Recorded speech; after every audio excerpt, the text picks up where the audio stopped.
Mama wakwaba midin ede adwoa searching mesrew na wa subscribe to my channel. Me notification bell no so for more news. National agenda ewo Oman FM omo discussion omo yeso and omo ekrese. NDC for omo kukuku omo ye yina enye bibi papa bia no oba beye.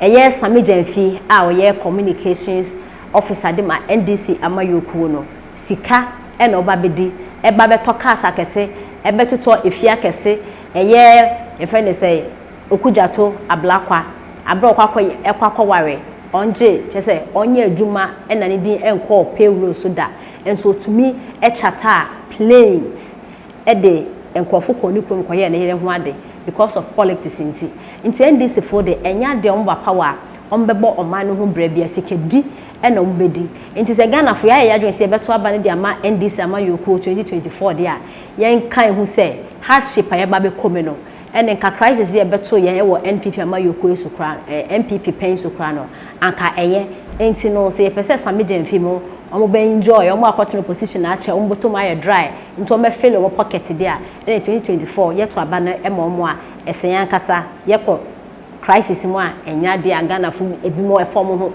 because like to do ma ebi betumi aso generator ebi mo betumi aso omo plant any plant any generator no ehe fa na ye befa enti e modern se be keep NPP amayoku no no mo e no mo dwen Ghana wo yenti ensem aye course so e wo national agenda so te ho ano no enti ye nhase ye mfa adwene amanyosem no ya adoso titiri wono mo modern a omo pa akonwa so abetana bana ye kan ni omo twen nyina ne se ye bekwa akoto aba na power besan ya ball mo nsem power ball mo nsem a adwuma kwan ya bia ma wo mo Sami Jenfi mo nkwada nketo ebetena kasa kesiem so ho na otukuno no Dr. Otukuno otukuno na wa be flexi apeja na beti so ho ene nka DJ be bonyom na dia ahometi na areho ne se enye dan a e wo se enya obi ma ohwe o man yi so a leader but a leader wo ba oni asem o de ba na udile mu akoti ade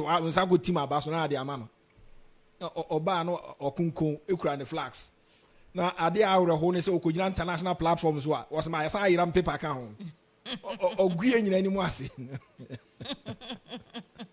na se awone na mu so ase enye queen English ni yedi buman nyesa no ne mo keke kan se mampani akufu arbrofo nkwan no nim kan sasa no na mo keke o meka de ba kon se de Dr. Baomi abusa no eniema ya bobọ so nyina no meka ne de ba kon awatumi aye abusuafo so omo ba no omo ka kire mabuso omo se ade ba akopa matumi aye ebetumi aboa oman yi ka kire me o ka kire me ameto abade ama busa omo ade ba ako obeka terminal 3 no akoka rage hospital na nesi wadada no mko ye bi bata ho no ene terminal 3 na ye wotu ho dada no mo ye bi bata ho no eno no obeka no obeka kaswa interchange fia na esa ho no aba beka circle afi di he the circle Dubai na afi waba schools wo msisi kwan ho ya jese no akire agufo ado ne ba be ni yi NDC omo ye political party a ye kase ye mu man pa omo bon ese ye nyina tumi gitum na ye mo omo kwa chiri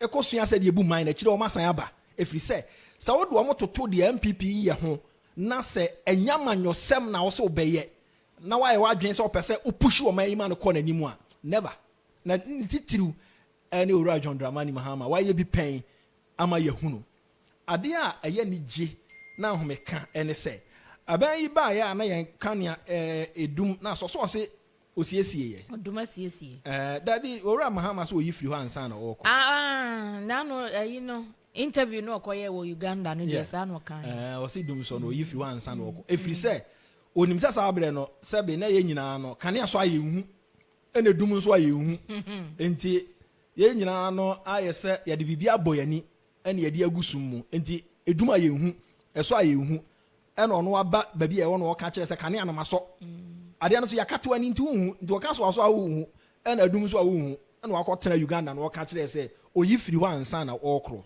enye no kre na ye nim ne se 24/7 ye kane an ejina so 24/7 ejina so nanka nansen ye wiemu ye hie ni ase adum light ya kan ene Ghana for masomo a ye de ye bekoso aka mo na nyame ye wadom na eduro ne yekoto aba now don't set team so say fee nine no. Na kakra no some say kabo. Sia two. Ehwa na nka mo bete asofo amotie ye no. Moni asafo ma no nkasa efi se ekokokokokoko a ebeba opono so free SHS no or review ne bas ye agiska no a ebeba opono so ebi ne mote ona na free SHS no na enya papa ne fan kosi he engwara ne bia kwa wie ama bi wo university a bia o ma bin no wono mo a wo mo anko bie no kra ento wo mo enti mo de o ma yemfa ni agro. Nah, he wasn't going to give us the Niger gas no more. The end gas was not coming no more.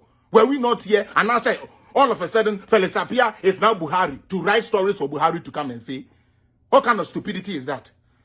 And now Buhari also say Felix Apia, I mean, I'm here draw Buhari, and since 2016, me bet Troy say I'm closing Nigeria gas because see people owe me over $600 and something million. What is wrong with you people? Where's your throw?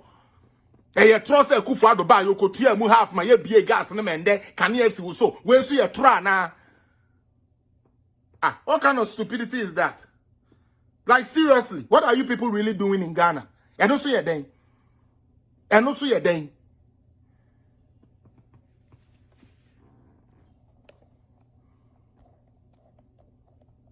Mama menka say min kire say me ka kire mo say we Jimmy or the ne ho aba me kire na de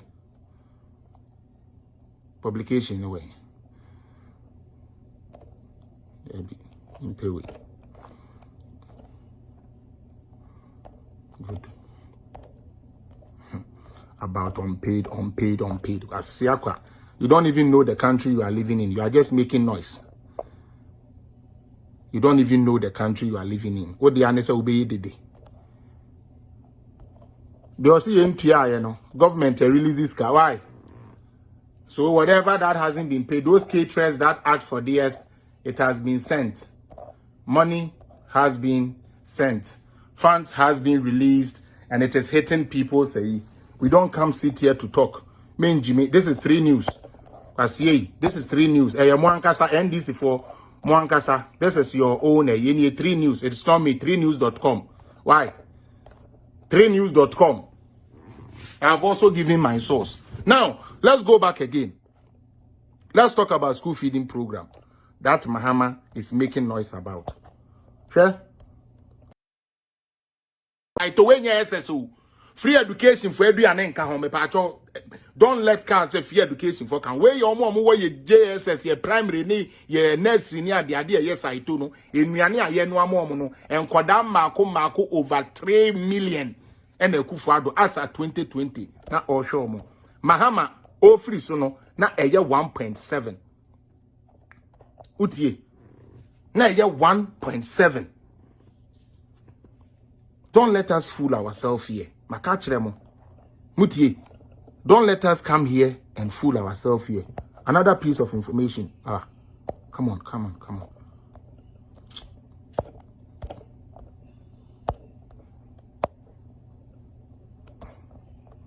Another piece of information.